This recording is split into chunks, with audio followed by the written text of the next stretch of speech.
My 8-year-old daughter was on life support after a car accident when my mom texted, "Bring cupcakes for your niece's school party tomorrow." I replied, "I can't, I'm in the hospital with my daughter who's fighting for her life." She coldly replied, "You always ruin everything with your selfish drama." Sister added, "Stop being so dramatic, kids get hurt all the time." Dad texted, "Your niece's party is more important than your attention seeking." I froze in disbelief at their cruelty. Then the doctor came in and said, "I can have Dr. Rowan Ellis call you if you'd like to verify." Another long pause. "Well, Kaya's care is expensive. Mom's just being practical." Practical? I couldn't believe what I was hearing. She's talking about my daughter dying? Elena, you're being dramatic again. Mom's just thinking about the family's financial situation. You know she's always been the responsible one. I hung up. Over the next week, as Kaya slowly began to improve, I received a steady stream of messages from my family. Not asking about Kaya's condition, but about when I'd be back to normal and able to help with family obligations. Nadine sent me a bill for the cupcakes she'd had to buy for Erica's party.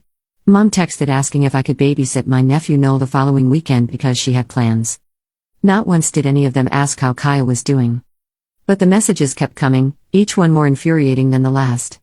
Tuesday morning, while I was helping Kaya with her breathing exercises, my phone buzzed with a text from Dad. "Elena, your mom's birthday is next month. She wants you to organize the party like you always do. The country club is booked, so you'll need to find somewhere else." I stared at the message in disbelief.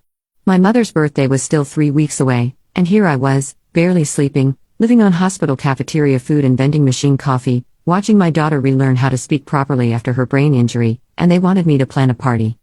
Wednesday brought a call from Nadine. "Elena, I know you're dealing with Kaya's little accident, but Erica's dance recital is this weekend. She specifically requested that you be there because you always bring her those chocolate flowers she likes. You can't disappoint her." "Little accident?" I repeated, my voice dangerously quiet. "Nadine, Kaya was in a coma for 3 weeks. Well, she's awake now, isn't she? Kids bounce back. You're making this into such a big deal. Erica's recital is important too." I hung up again, but this time I was shaking with rage. My own sister had just called my daughter's near-death experience a little accident and suggested that a dance recital was equally important. That afternoon, Dr. Rowan Ellis found me crying in the family lounge. "Elena, what's wrong? Is Kaya okay?" "She's fine," I said, wiping my eyes. "It's my family. They're acting like nothing happened. Like Kaya's recovery is an inconvenience to their social calendar." Dr. Rowan Ellis sat down beside me. "Elena, in my 20 years of practice, I've seen families handle trauma in many different ways. Some pull together, some fall apart. But what your family is doing, this level of callousness is unusual." "They sent me a bill," I said, laughing bitterly. "For cupcakes. For a party I couldn't attend because I was here, watching machines keep my daughter alive. Have you considered that maybe you need to protect yourself and Kaya from this kind of toxicity?" His words hit me like a lightning bolt. Protect ourselves. Yes, that's exactly what I needed to do. That evening, I started keeping detailed records of every interaction with my family. I wrote down dates, times, exact quotes. I screenshot every cruel text message. I even started recording phone calls, which is legal in our state as long as one party consents. Thursday brought the most shocking revelation yet.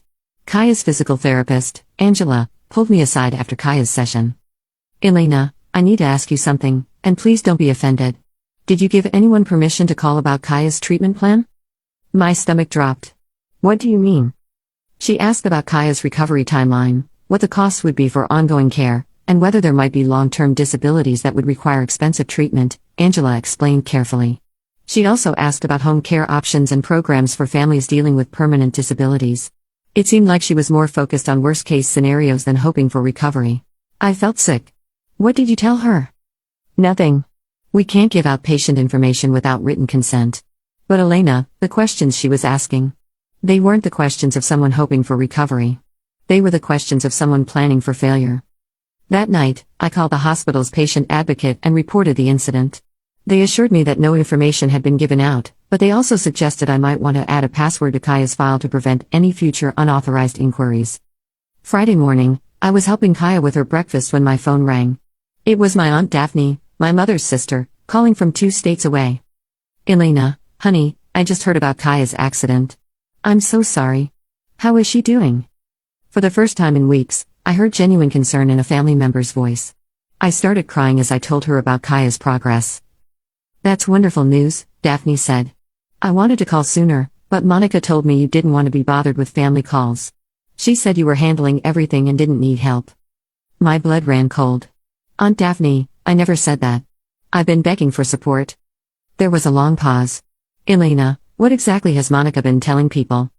It turned out my mother had been calling extended family members, church friends, and family acquaintances, telling them that I was handling Kaya's situation and didn't want visitors or calls because I was very private about family matters. She'd been actively preventing people from reaching out to support us. She told me you were being dramatic about the whole thing, Daphne continued. She said Kaya had a minor concussion and you were milking it for attention. Elena, I'm so sorry. If I'd known how serious this was. She's been lying to everyone, I whispered. What can I do to help? I can drive down this weekend. I can bring food, help with anything you need.